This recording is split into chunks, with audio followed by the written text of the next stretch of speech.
Durante las últimas semanas, diferentes periodistas han dado cuenta de este dispendio, de esta especie de locura financiera en la universidad más importante de nuestro país. Y una de esas figuras ha sido el periodista Ricardo Sevilla. Usted lo conoce muy bien, él es uno de los aliados de este proyecto de Sin Censura Televisión, un amigo muy cercano de todo el equipo que hace este canal, esta emisión Sin Censura Televisión.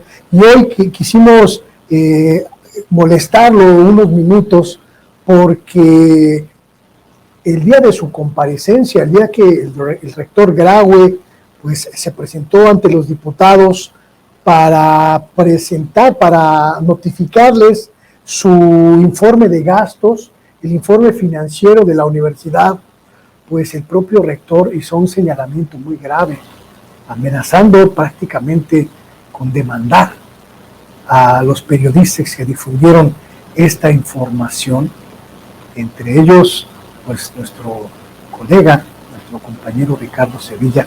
Así que pues lo tenemos aquí en un enlace digital. Mi querido Ricardo, muy buenas tardes.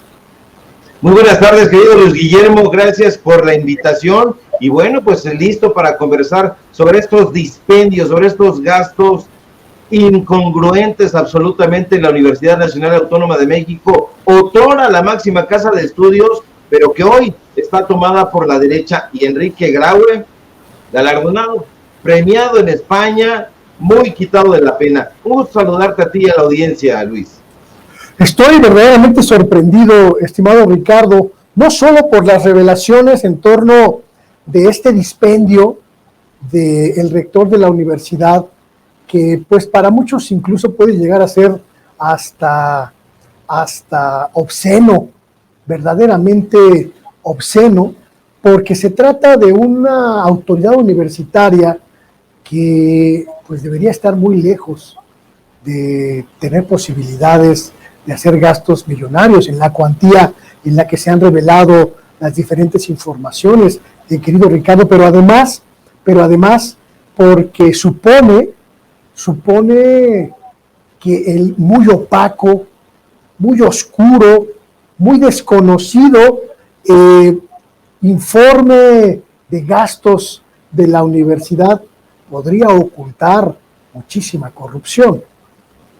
En efecto, este personaje se retira en noviembre. Es la segunda reelección, ya se eligió en alguna ocasión, y es prácticamente su segundo mandato al frente de la máxima casa de estudios. Nosotros, he de confesar, mi querido Luis, público que nos ve y que nos escucha, no teníamos idea de lo que estaba haciendo Enrique Graue.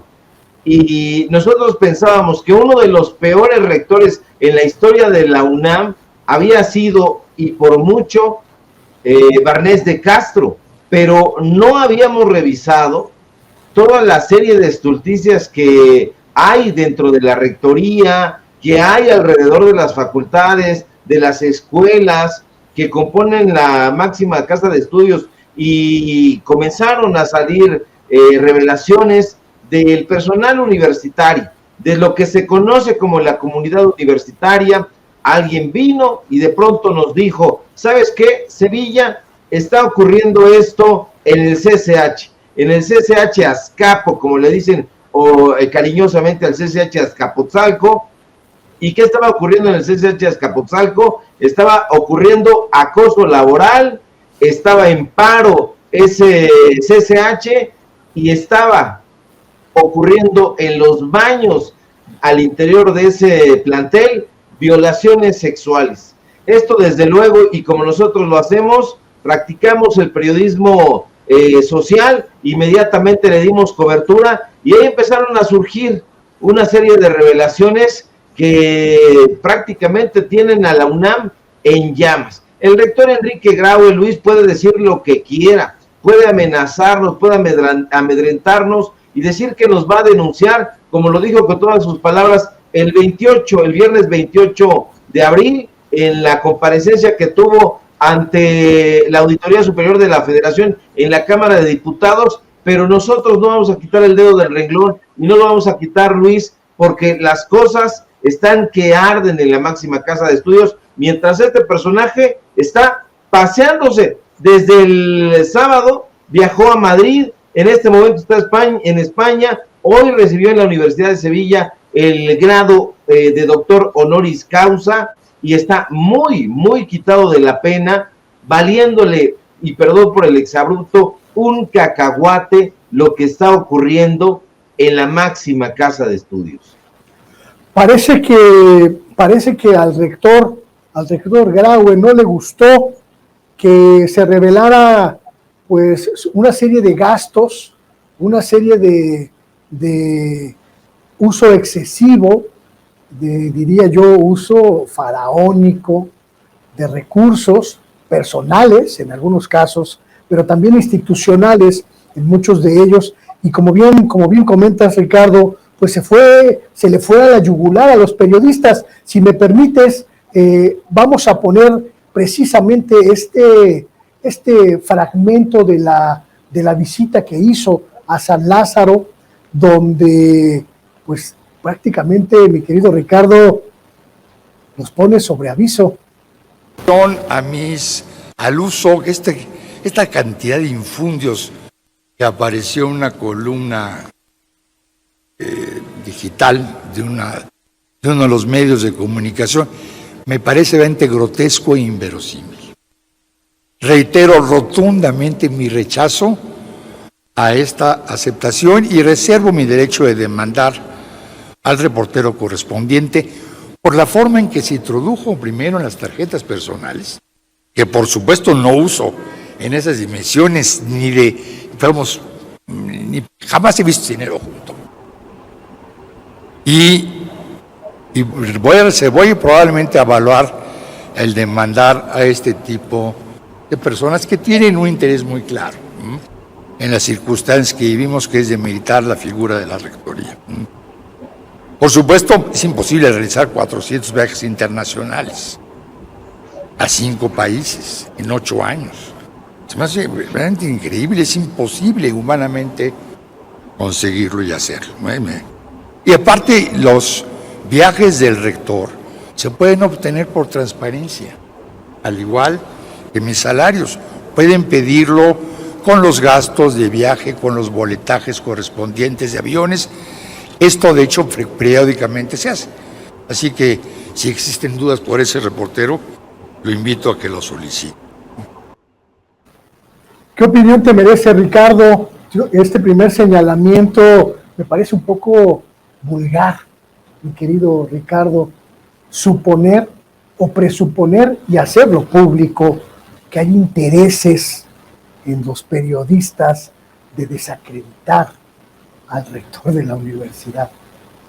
No hay ninguno de estos intereses, querido Luis, público que nos ve, no hay ninguno de estos intereses. El único interés es dar a conocer los hechos. Nosotros no le decimos que queremos dar a conocer la verdad, porque el concepto de verdad es muy ambiguo. Nosotros nos abocamos a un principio básico del periodismo, los datos duros, los hechos tal como ocurren. Este micrófono se lo damos a la gente que nos busca, hay testimonios y nosotros los verificamos con documentos. Y aquí los documentos, a diferencia de lo que afirma Enrique Graue, no se obtienen a través de la Plataforma Nacional de Transparencia y mucho menos a través de la transparencia que hay en la Universidad Nacional Autónoma de México. Nada de eso, para nada. Hay todo un amasijo de corrupción, de desvíos, que vale muchísimo la pena pasear por ahí. Personajes como Emilio Álvarez y Casa tienen ahí sus tentáculos en la máxima casa de estudios. Emilio Álvarez y Casa es hermano del secretario administrativo de la máxima casa de estudios. Eso significa que él es el que decide sobre los dineros de la UNAM. Es prácticamente el segundo de a bordo en la Universidad Nacional Autónoma de México, y eso sin hablar de otros personajes como Guillermo Sheridan Prieto, inscrito en el Centro de Literario en el Instituto de Investigaciones Filológicas, y que de acuerdo con lo que nosotros indagamos, con los testimonios de los propios académicos de filológicas, el señor no se presenta desde hace 30 años. Eso es una información que debería de tener muy preocupada la UNAM, que la debería tener de cabeza, pero no ocurre de esa manera. Contratos al periódico Crónica, contratos al periódico Universal por más de 12 millones de pesos y más de 10 millones de pesos respectivamente, por imprimir simple y sencillamente la Gaceta UNAM. La Universidad Nacional Autónoma de México, por increíble que parezca, no tiene una imprenta. Eso es demencial, porque tiene una editorial, tiene una gaceta, tiene una serie de publicaciones que parece inaudito que le tenga que pagar sobre todo a estos periódicos, que da la casualidad, da la coincidencia que todos están en contra de los propios enemigos del presidente López Obrador y a favor de la derecha. Amigos, y todo esto es un entramado que vale muchísimo la pena poner pieza por pieza. Amigos de los itamitas, de la gente del CIDE, de los personajes que se han colado a la Junta de Gobierno, de los personajes que se han enquistado en los puestos de toma de decisiones, y estamos hablando concretamente de personajes como Pedro Salazar Ugarte, que fue el exdirector del Instituto de Investigaciones Jurídicas itamita y que nunca estudió en la UNAM, y que fue durante 2 periodos el director de ese instituto, y que fue él personalmente, Luis, el que entregó la licencia de Lorenzo Córdoba. Él y nosotros tenemos los documentos y los dimos a conocer. Él fue el que tramitó la licencia de Lorenzo Córdoba. Ni siquiera se molestó el extitular del INE en acudir y realizar el trámite. No, y qué bueno que dijo Enrique Graue. Sí, es que sobrepasó el tiempo de acuerdo con la legislación universitaria, porque en esa época solamente había periodos de 6 años. Entonces, ¿qué es lo que nos está diciendo? Que ellos torcieron la legislación universitaria para incrementar el tiempo. Lorenzo Córdoba obtuvo licencias por 8 años, licencias que estuvieron en el aval no solamente de la Dirección de Jurídicas, sino además del Consejo Técnico de Humanidades, y en contraparte hubo la entrega de plazas en el Instituto Nacional Electoral de casualmente los exalumnos de Pedro Salazar Ugarte. Es un amasijo y un enredo que nosotros nos hemos dado a la tarea, Luis Público, de irlo colocando, limpiando, para que la gente tenga un entendimiento más o menos claro sobre lo que está sucediendo en este pantano de corrupción. ¿Tú crees, Ricardo, que con la inminencia del relevo en la rectoría de la universidad, este grupo que se enquistó en la rectoría y del que, como tú muy bien nos dibujas, pues tiene redes de complicidad en el poder político, en las diferentes áreas de la rectoría, y que pues prácticamente la tiene secuestrada desde hace ya casi décadas? ¿Crees que esté este grupo en estos momentos temiendo que en el relevo de la rectoría pueda haber una transformación, un cambio que sacuda estas viejas estructuras universitarias? Sí, estoy completamente convencido de eso, y estoy convencido también desde hace mucho tiempo la entrega de la Universidad Nacional Autónoma de México a estos grupos conservadores comenzó a ocurrir. Hay que recordar que personajes que trabajan en el grupo Nexos están enquistados en el Instituto de Investigaciones Sociales de la UNAM, personajes que se trabajan para el grupo que encabeza Enrique Krause, Letras Libres, están enquistados en el Instituto de Investigaciones filológicas, porque no solamente Guillermo Sheridan, es Fabián Bradú, es Fabio Morábito, nosotros lo decimos con todas sus letras, personajes que formaron parte del grupo Vuelta y que hoy forman parte del grupo Letras Libres, personajes que no quieren en absoluto la transformación de México y que están en contra del presidente López Obrador. Nos han dicho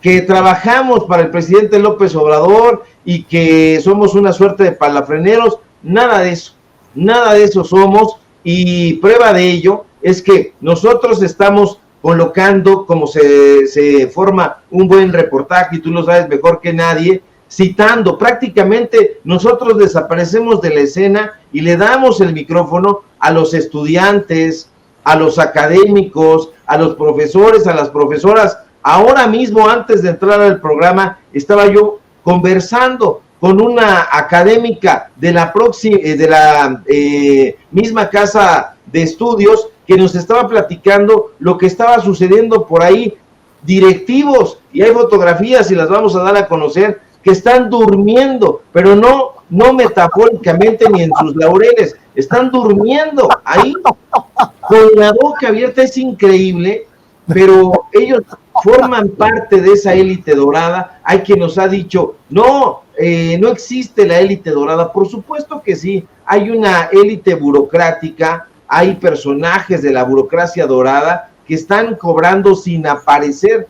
No solamente es Guillermo Sheridan, que vive en Austin y que cobra puntualmente desde hace 30 años su salario en filológicas, sino es el propio Lorenzo Córdoba. El propio Lorenzo Córdoba ahora mismo se encuentra de gira, no ha pisado el campus universitario, no ha dado una sola clase donde se supondría que debería de darla, que es en la Facultad de Derecho. No está haciendo, como bien apuntaste al comienzo de la emisión, ninguna investigación, porque nosotros fuimos personalmente a tratar de entrevistar a Mónica González Contró, que es la directora del Instituto de Investigaciones Jurídicas, y salió corriendo.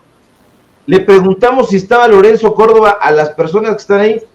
Lorenzo Córdoba no ha aparecido. No sabemos si en este momento tenga un cubículo designado o si ese cubículo esté vacío, pero lo cierto es que Lorenzo se encuentra de gira presentando con el doctor Murayama, como le dice deferentemente Enrique Graue a Ciro Murayama, pues un libelo que está presentando, y que además, con el repudio de la concurrencia, estos personajes están tejiendo algo muy oscuro. Dice Lorenzo Córdoba, Luis, que no le interesa la rectoría, pero todo apunta a que sí.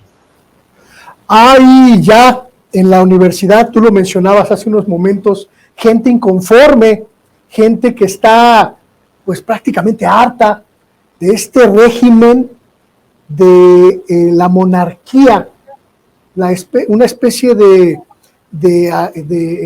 alta jerarquía de unos poquitos, y la pauperización de la gran mayoría de académicos y académicas. Han ya realizado marchas en la propia universidad y han ya realizado actos de protesta contra esta casta dorada.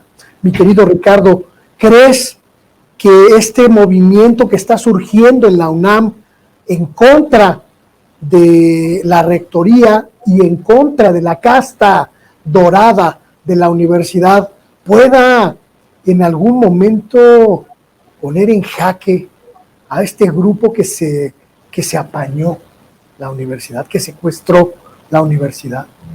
Yo creo que ya está en jaque, mi querido Luis, porque estos personajes que habían permanecido de pecho tierra ya salieron a relucir sus nombres, sus contratos, las enormes prioridades que tienen con respecto al resto del personal académico. Hoy mismo, por ejemplo, la Dirección General de Administración Escolar está en paro. Se le preguntó al rector Enrique Graue y dijo que era una especie de desacuerdo que había entre el APAUNAM y la Dirección General de Administración Escolar. De modo que si en este momento alguien quiere tramitar un título, No podrá, porque la Dirección General de Administración Escolar es la que se encarga precisamente de esos trámites. Y el rector Enrique Graue, bien, gracias, recibiendo doctorados honoris causa, porque además es un personaje que le ha mentido sistemáticamente a la comunidad universitaria y a la opinión pública. ¿Y a qué me refiero? No solamente a estos gastos onerosos que ha tenido, por supuesto, con dinero público, ni a los viajes, sino que además se ostentaba como doctor, así lo presentaban en la máxima casa de estudios, y resulta que no es doctor, que es un licenciado en oftalmología, y que en los documentos oficiales él dice que es doctor, pero es doctor por costumbre. Así lo dijo, esa fue su respuesta, una respuesta de opereta, porque como tú bien dijiste, es la máxima autoridad en la UNAM, es el personaje sobre quien gravita la administración de esa máxima casa de estudios. Entonces, las corruptelas en la Facultad de Psicología, donde una profesora se animó y con todas sus letras y dando su nombre nos dijo, ahí me acosa la hermana de Eduardo Medina Mora, porque es la hermana de Eduardo Medina Mora la que justamente está dirigiendo la Facultad de Psicología, pues está llevando a cabo ese tipo de cosas. Enrique Graue, el secretario general, haciendo caso omiso, recibiendo esta investidura. Da vergüenza, y da vergüenza, si me permites decirlo también, querido Luis, que la Universidad de Sevilla se haya comportado de esa manera, porque a diferencia de otras universidades, la de Sevilla había condecorado a personajes de auténtica relevancia. ¿De quién estamos hablando antes de Graue? Estamos hablando de que le había entregado el doctorado honoris causa a Nelson Mandela, se le había entregado a José Saramago, el escritor portugués, se lo había entregado a Rigoberta Menchú, se lo había entregado a Miguel León Portilla. Incluso, fíjate, el dato, más allá de la anécdota, es muy relevante. Las autoridades, las máximas autoridades de la Universidad de Sevilla, se trasladaron desde España hasta el Teatro Juan Ruiz de Alarcón, aquí en México, para entregarle el doctorado a Miguel León Portilla, pero evidentemente hay no solamente un trecho, sino un abismo de distancia entre lo que ha realizado, las aportaciones que ha realizado este personaje, a la que han realizado estos personajes que acabamos de mencionar. Otro que se me escapa, Humberto Eco, también recibió. Entonces, las aportaciones que ha tenido Eco, o que tuvo Eco, en el campo de la semiología, de la semiótica, de la filosofía, de la literatura, hacen palidecer todo esto que pudiera haber aportado Enrique Graue. ¿Qué es lo que ha aportado Enrique Graue? Desestabilización entre el personal académico, ha creado tensión social al interior de la máxima casa de estudios, y él, sin bronca, sin problema, y no golpea en la mesa y le dice a Benjamín Barajas, que es el titular de los SHs, que ponga orden, que se acabe eso.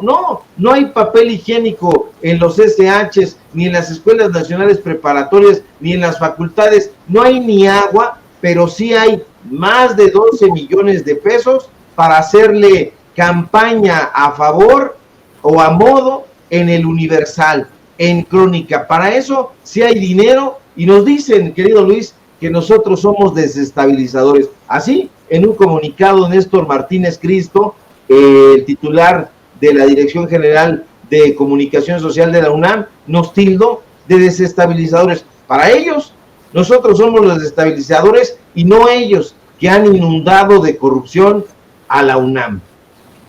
Mi querido Ricardo Sevilla, tengo que agradecerte esta conversación, porque seguramente será la primera de muchas.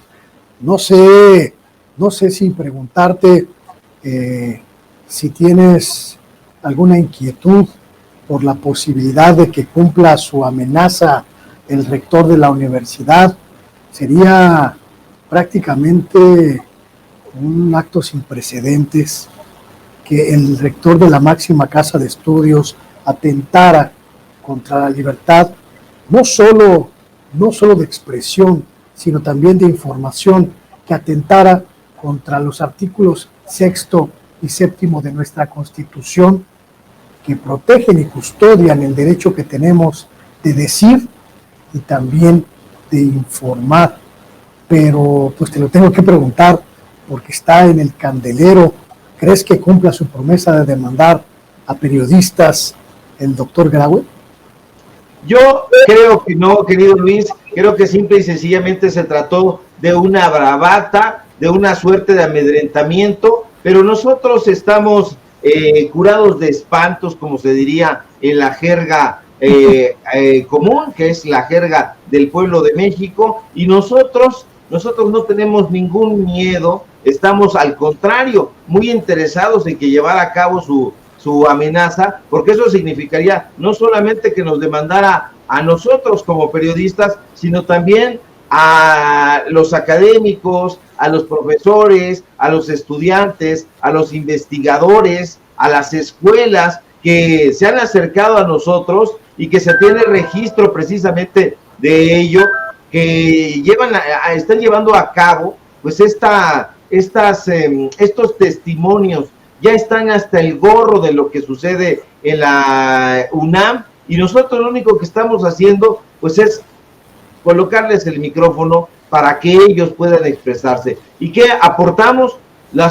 Corroborar con datos duros, que es como se debe trabajar en el periodismo, pero no tenemos ningún temor, no estamos amedrentados, al contrario, nos da muchísima vergüenza que un personaje como este, en lugar de atender los cuestionamientos, salga con amenazas, y con amenazas además que son insustentables y que no será capaz de